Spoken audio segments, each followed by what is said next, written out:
Vamos para a nossa primeira conversa. Aliás, já fiz um pouco, dei aqui um cheirinho logo no início, quando falava da orientação que é necessária, né? Os pais devem assumir as suas responsabilidades e não estão a assumir. E é por isso que neste primeiro bloco vamos falar da fuga à paternidade. Vamos ter aqui um sociólogo que desenvolveu um estudo, né? E traz-nos este livro, onde ele aborda os efeitos da fuga à paternidade na estrutura familiar. Né? Desorganizam aí a família, fugindo das responsabilidades e afetam a nossa sociedade. Portanto, eu quero chamar aqui Marcelino Pintinho.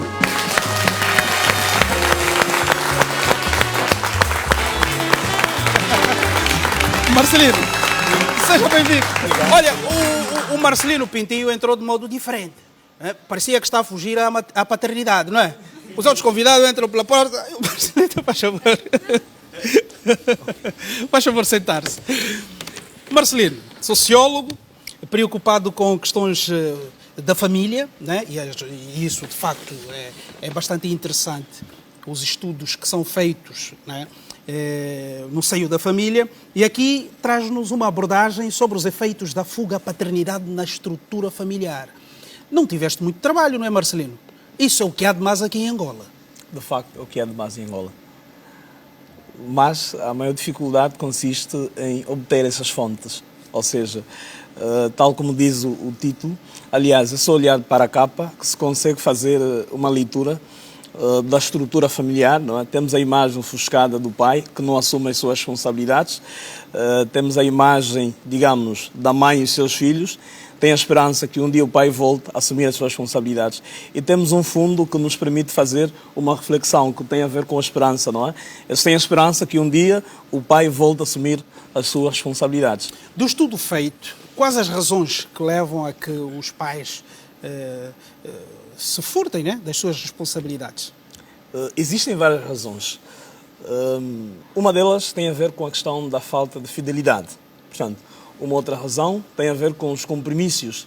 Aliás, neste livro eu apresento 3 categorias de pais. Ou seja, aqueles que não assumem a paternidade porque alegadamente não possuem condições sociais e económicas para o efeito, aqueles que até possuem condições sociais e económicas privilegiadas, mas por imperativo de outros compromissos conjugais também negam qualquer vínculo com o filho. E uma terceira possibilidade, aqueles pais que, por sinal, são progenitores, mas que entendem que essa responsabilidade de educar, de dar amor, é intrinsecamente voltada à mãe. Ou seja, a depender desses pais, os filhos jamais teriam nascido.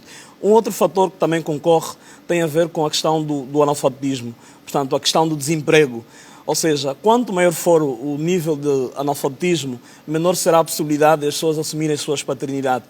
Também com a desestruturação familiar. Enfim, existem vários fatores que concorrem para que os pais hoje não assumem a sua paternidade. E aí as famílias ficam completamente desestruturadas e o resultado depois é o que vemos. Adolescentes a praticarem crimes brutais, né, de crimes assim, ai meu Deus, mas como é possível? Onde é que estamos? Afinal, o que é que se passa? Também porque as famílias parecem estar desestruturadas. Concorda com isso? Esse conjunto todo de imoralidades, ou seja, voltando um pouco às 3 categorias, esses pais até têm características diferentes, mas têm uma coisa em comum que é a fuga à paternidade. Isso tem reflexo, digamos, na qualidade de família que se quer atualmente. Aliás, tal como se referiste, hoje nós temos estado a assistir uma inversão do conceito de família. Quando nos referimos à questão da fuga à paternidade, passa a ser o inverso, porque a família, enquanto uma unidade de organização, uma unidade que é formada por indivíduos com ascendente comum, nós precisamos voltar às nossas referências. Hoje nós temos estado a assistir situações que, de facto, nos permitem fazer reflexões profundas sobre o conceito de família. Ora, o incesto, e falaste no início do programa que hoje há uma situação que não se consegue entender do ponto de vista da moralidade. Portanto, há aqui uma imoralidade total, não é do ponto de vista científico, é uma questão paranormal. Não é possível que o pai se envolva com o seu próprio filho. Portanto, para além de ser o incesto, também torna-se um comportamento desviante, intolerante e um comportamento criminoso. Enfim, temos que dinamizar, temos que rever bem o modelo de família, temos que, por conseguinte, rever bem a questão das funções sociais. É necessário voltar às nossas idiosincrasias, porque hoje nós assistimos que a educação enquanto, digamos, um conjunto de ações que é desenvolvida em função do contacto da geração mais velha para a geração mais nova, temos estado a assistir uma inversão deste contacto. E penso que temos que refletir profundamente sobre essas imoralidades, fundamentalmente sobre a fuga à paternidade. Marcelino, há aqui neste livro uma intenção também de esclarecimento social, né? Portanto, eu gostava que fizesse referência aqui das consequências. Já citou algumas no início da nossa conversa, mas quero que seja um pouco mais incisivo em relação a isso, das consequências dessa fuga à paternidade. O que é que isso pode gerar para uma sociedade? Existem vários efeitos. Um dos efeitos tem a ver com o reconhecimento da paternidade. Ou seja, hoje o número elevado de filhos que não conseguem ingressar no sistema escolar é reflexo da fuga à paternidade. Em outras palavras, quanto maior for a fuga à paternidade, menor será a possibilidade das pessoas ingressarem pelo sistema de ensino.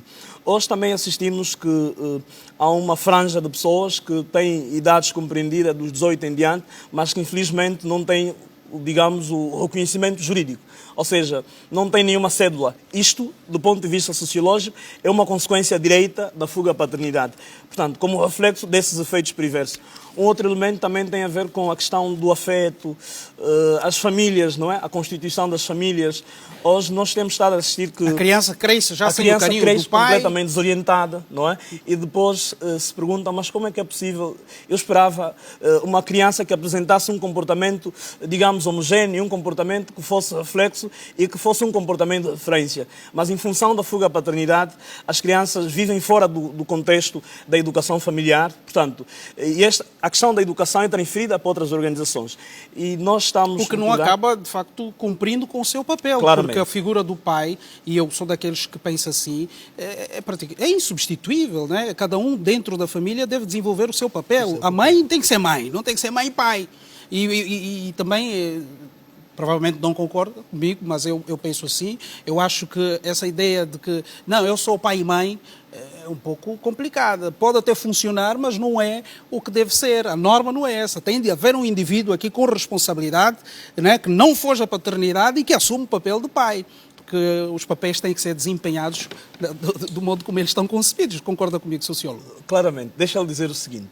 Já que fala de papéis sociais, espera-se na estrutura familiar que quer o papel da mãe, como papel, entenda-se como papel social, um conjunto de responsabilidades que se esperam, quer do pai como da mãe. Ora, são papéis insubstituíveis. O papel do pai é mesmo do pai e o papel da mãe é mesmo também da mãe. Durante o espaço de socialização, há aqui duas categorias que devem ser observadas.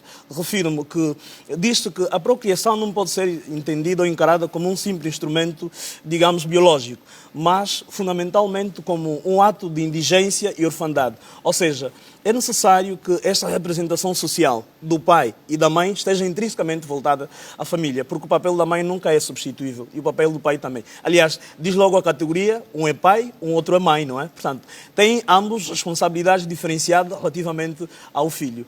Pressupõe dizer que, de facto, estou de acordo assim, que é necessário assumir essa consciência, porque esse conjunto de pautas, refiro-me ao tipo ideal, não é? A forma de pensar, de ser dos filhos é reflexo do comportamento dos pais também. Ou seja, a criança no desempenho dos seus papéis, tanto o pai como a mãe. Porque a criança, ao longo do seu processo de representação social, o que é isso, o seu processo de representação social? O meio social em que a criança vai interagir, ela vai precisar, digamos, de uma comunhão do pai e de uma comunhão da mãe. Ou seja, o processo de desenvolvimento da criança vai depender muito do processo de socialização, em ser do qual vai interagir quer com o pai como com a mãe. Que subsídios deixa aqui no livro para a redução deste fenómeno fuga à paternidade? Ora, são vários subsídios.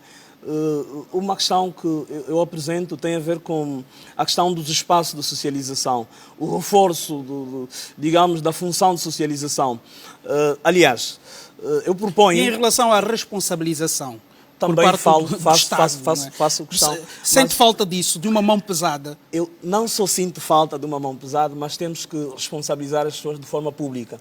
Ou seja, do ponto de vista sociológico, em função dessa investigação, eu pude comprovar que uma boa parte das pessoas que perpetuam a fuga à paternidade, aliás, depois vai verificar pelas estatísticas, em cada 15 homens, 14 não assumem a sua paternidade. E em cada 20 mulheres, 19 são afetadas pela fuga à paternidade. Deixa-lhe dizer mais. a questão da estratificação social. Está comprovado do ponto de vista científico e em função da investigação que eu pude realizar, que quanto maior for o nível de escolaridade, maior também a propensão de contrair, digamos, a fuga à paternidade. Ou seja, ela não define o grau de categoria, não define a estratificação. E eu proponho que haja medidas, digamos, duras, que haja julgamentos públicos sobre os pais que não assumem a sua paternidade, sobre os pais que não assumem as suas responsabilidades sociais, porque, apesar que não se resolve apenas, digamos, com a questão jurídica, porque, do ponto de vista sociológico, está demonstrado que, apesar da existência de vários instrumentos de controle social, para regular este comportamento humano, que eu, digamos, a fuga à paternidade, ainda é difícil. Ou seja, nós temos é que incentivar as famílias a voltar aos grupos de referência.